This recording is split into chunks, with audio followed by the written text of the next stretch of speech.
Ganyan pa siya kasi gamit na gamit niya sa before we don't have microphone. Kung ginagawa sa microphone ng anak, so you have 5 player, umaakap sa before microphone ng player para marinig ng community. So mga ganun, kung witness ito, dalalan niya ang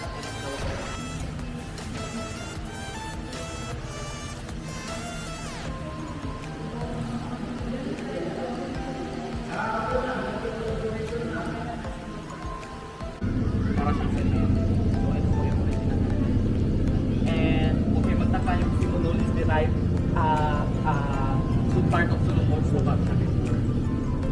Tawi-tawi is part of Solomon. By the way, ang original name ng Simonol is Timbak ng isa ni Uka 3. Ginawa lang siyang Simonol automatic sa Arab dictionaries kasi Simonol is derived from the Arab term